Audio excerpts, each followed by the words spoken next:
Good morning, I'm Tom Link. I live in Hanover County and I've been asked to talk a little bit about honeybees.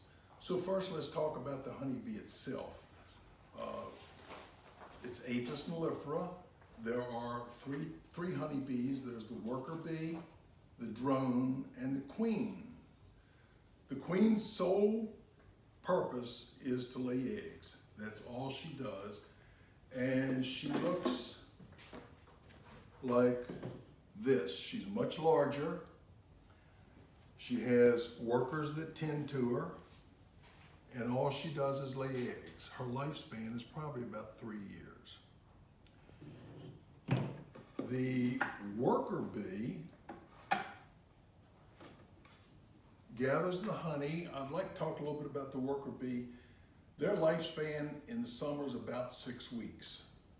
The average worker bee will fly the equivalent of about 1.5 times around the earth. A typical trip is they'll visit 50 to 100 flowers. And in their lifetime, they will gather approximately 1/12 of a teaspoon of honey. So you can imagine how many bees it takes to make a pound. Or if you have a super full, 60 pounds. So a good hive's gonna have 40,000 bees or more. The queen will start, if they come through the winter, the queen will start laying about the end of February so they can build up the strength. So when the honey flow comes in, there's plenty of bees to go out and get the honey. The drone's sole purpose is mating. So if you have a virgin queen, she goes out to where the drones are flying and she will mate with anywhere from 5 to 20 drones. She mates one time in her life and stores all of the sperm in her spermatheca. Queen, average 2 to 3 years. A lot of beekeepers replace them every year, something like that. We have some pictures then of, this is what you would call worker brood. They take about 19 to 21 days to develop from egg to adult. We have more here of the same. A queen, if they have to replace the queen, she takes about 16 days to develop. They can take a egg up to 3 days old and they immediately start feeding it royal jelly, and that's how a queen is formed. A worker bee is only an unfertilized queen. One of the weird things about honeybees is the queen and workers are diploid, but a drone comes from an unfertilized egg. Queen, when she's growing, they will take her and put her in what's called a queen cup. Now, because this one is on the side of the frame, she would be a emergency queen, because something happened to the other queen, they just took one. If they start forming on the bottom, they're going to be swarm queens. And swarming is a natural way for bees to reproduce in the wild. That's the way you get more hives. Beekeepers don't necessarily want them to swarm, because when they do, you lose a lot of your bees and you're not going to make as much honey. So sometimes they'll create, if you will, an artificial swarm. They would start a nuke or do something like that in order to try to control the event. Where to go next? To make a hive, it's a little bit like Tinker Toys. You can buy these things from various suppliers, and this would be a frame. You simply end up gluing it and nailing it, but this goes like this, this goes like this, and like this,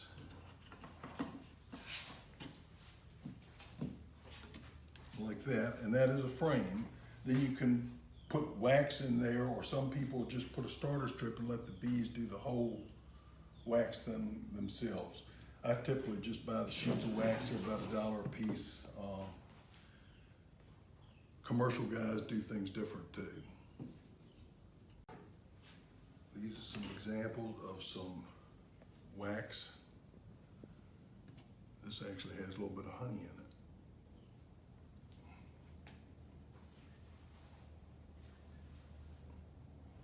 So I'm putting on my beekeeping suit mainly because I do not like getting stung.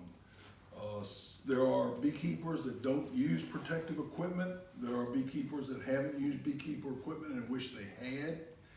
I personally have tried to do something quick in the hive, and I do, but it's got to be very quick. If you're in there for any length of time, you definitely need a suit on. So all you do is you put this on. This is a ventilated suit. It's got a, if I can get it, a hood. And then it all zips up. And at this point, the only thing I might do otherwise is put a strap around my legs, because if one crawls up your pants leg, you're going to get stung. So with your smoker, you want to cool smoke, but somehow smoke calms the bees. Some people don't use smoke. Some people use it only when necessary. It's just a good idea if you go around and give it a little puff before you open the hive. Then when you get ready to take the top off the hive, and you give it a little puff, and you'll see the bees go back down in. And so at that point, you can start pulling frames out and doing whatever you need to. If you're taking the honey off, somehow they know that and they get aggravated, so definitely use some smoke, take the hive of honey away, and then you can start removing the bees. This is a hive tool. I have several of these. Use that for all these things. Bees have this is a Langstroth hive, let me say that. Langstroth developed this in 1851, 52, somewhere in there. He understood bee space. Bee space is about 3/8 of an inch. If it's less than 3/8 of an inch, they're gonna fill it with propolis, which is bee glue. If it's more than 3/8 of an inch, they're gonna build bridge comb. So in order to make the things manageable, they came up with this Langstroth hive. Now the beauty of it is, before that, what you had were skeps or bee gums or something like that. But in order to get the honey out, you ended up destroying the hive. So he came up with this with removable frames, and you can manipulate your bees as you need, or if you've got a super on it, which I don't have one out here, this is a hive body, but about that tall, and then they'll make honey in that, and you can move the frames, move it around, whatever you need to do to manage your bees.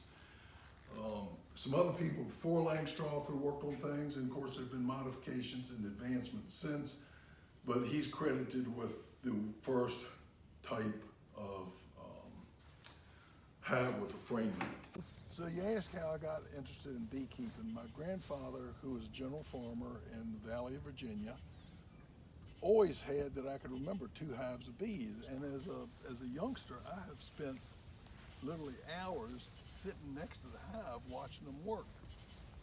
You can see them bringing in pollen, you see them bringing in nectar, and just flying. And they've always intrigued me. So when we moved back to Richmond in about 1982 or 3, I got my first 2 hives. They came from down off Harvey Street in Richmond. And I've had, except for one hiatus, I've had bees ever since. I enjoy them. You lose a hive every once in a while. They are not flying like they were earlier. That one hive down there had bees all over it earlier. They are flying, but they're not out like they were. So one thing we don't want to do is get too close to them. But if you want to film them, if you come just back around, if we come down Oh, here. I see him. I see him. And just kind of stand, we don't want to get in their flight path, is what Right. we don't want to do. So I wonder if we get close enough, can we hear him? We can, but we'll come in on the side. So that's them, and you can see some of them are bringing in something, looks like something on their legs now. Let's come up here.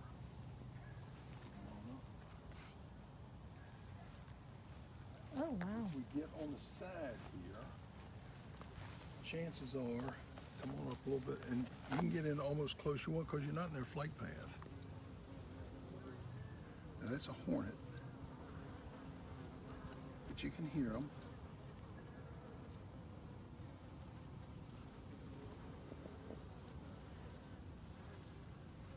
And I'm going to do something, I don't think I'm wrong doing this.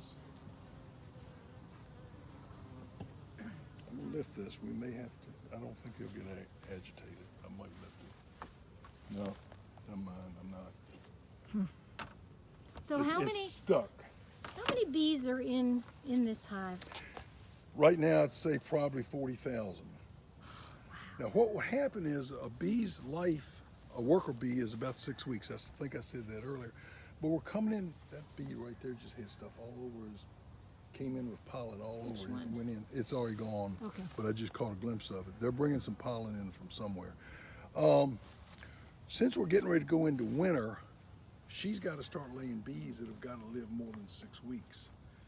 So I'll have to treat them for mites, and then hopefully the queen will start laying and we'll get a good population that will keep them till next spring. So how do you treat bees for mites? There's a number of things, chemicals I don't like to use, but there are 2 natural occurring chemicals that are approved. One of them is oxalic acid, which is called wood bleach, and the other one is formic acid, which is, ants make formic acid. And formic acid is one of them I like to use because, but you can't put it on when it's too hot. So I'm waiting for the daytime temperatures to make sure they go down a little bit before I put the formic acid on. So how far will a bee travel from its hive? When About a it's... 3-mile radius. About a 3-mile radius.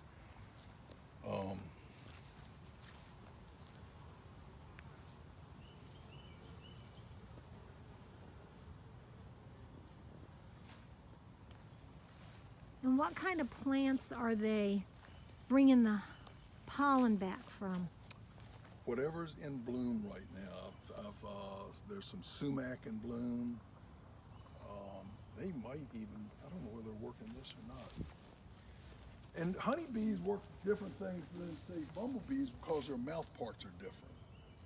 So they don't all work the same thing.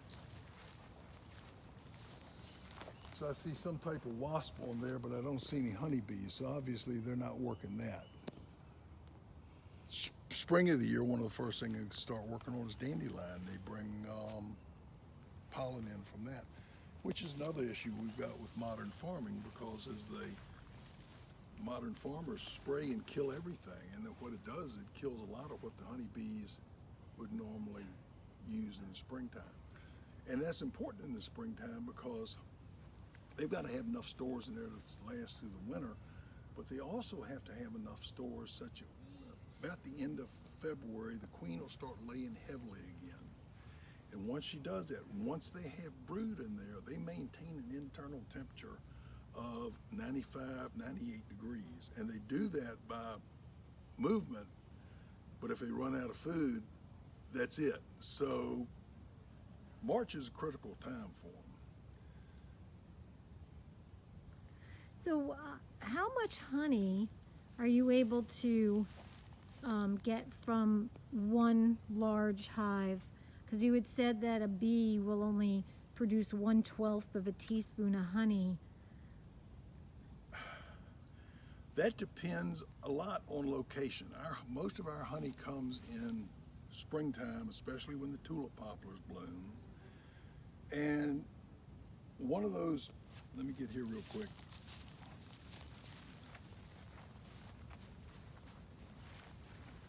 This is called a medium super. If that super is full of honey, you'll have about 60 pounds. Wow. Some places, they may make over 100 pounds per hive. In this area, if I can get 40 pounds from each hive, you're probably doing okay. You might get a little bit more, but a lot of it just depends on weather conditions. And one year, a couple years ago, the tulip poplar was in full bloom, but we got a ton of rain. Well, that washed all the nectar out of the blooms. So it's varies a lot from year to year. Now, what do you do with all of your honey? I keep what I can. I feel like we're going to need. My daughter really uses a lot of honey. And then I sell a little bit. I give away some. I sell a little bit. Just, it helps cover the cost of what you spend every year. So what does it cost to have a hobby like this? You're not a commercial beekeeper. You do this really out of love and for the hobby. How much does it actually cost to maintain hives? If you're a new beekeeper and you had to buy everything, you go buy the suit, the smoker, tools, the hive, you're probably looking at an initial investment of $500–600. So it's not an inexpensive hobby. To get a package of bees, and the package of bees comes in a container of live bees, about this long. It's a 3-pound package, and that'll cost about $110, depending on where you get it. Some places charge more. Some people sell nukes, which is essentially it's an established small colony of bees that some beekeepers already established. You can take that home and just start building it. That's going to cost a little bit more. If you're lucky, you might find a swarm somewhere. A lot of beekeepers increase their apiary by gathering swarms. That hive on the far side is a swarm that it came out of this tree back here earlier this year. And probably the hive that was there had been a strong hive, and I think they swarmed themselves to death because that one died. Well, what's your favorite part about beekeeping? Probably just coming out almost every day and watching them. Do they have interesting flight patterns? Well, you don't really see the flight pattern. I mean, you see them coming in and out, but you don't really know where they're going. One of the things I've always, because they used to talk about people finding a bee tree and cutting a bee tree down. They talked about how you would track a bee back to their bee tree, and I've always thought that was intriguing, but I've never done that. So this is an empty frame from a honey super. And what you would do with this is an uncapping knife. There are more modern ways to do it, but I have 2 of these, and I have a pan of hot water. So I have this in the hot water, pull it out, and you can take this then and run along like that to take the capping off. Now the capping will go down the pan because that's got a lot of honey in it, and also has the prime wax. You turn it over, do the same thing here, and then we'll put it in the extractor. So after you take the cappings off, I can put this is a 4-frame extractor. You put it in, turn the handle, and centrifugal force slings the honey out. Then you turn around and do the other side. The honey comes down here. I put a bucket in it with a strainer and strain the honey out into the bucket. And that's all that's required to extract the honey. So 2 of the products from the hive are beeswax. This is, I haven't finished cleaning up yet, but this is beeswax from the cappings. And you can use it for lots of things. Making candles, a lot of people keep a bar of beeswax around because it makes a good lubricant for drawer slides and such. And there's some of the old recipes for furniture polish were beeswax and then like turpentine. I'd have to look it up again, and there was something else you put up. But that was a lot of the old-fashioned furniture polishes. And the most fun is when you get to bottle your honey. And so there's a little bit left in here, and all I do is I'm going to open this up.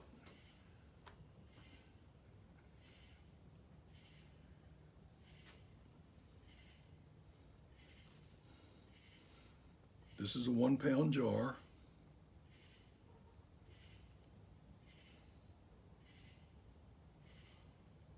That looks amazing.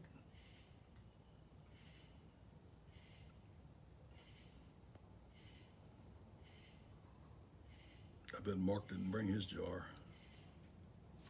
I forgot. And the best part of all is you get to lick your finger.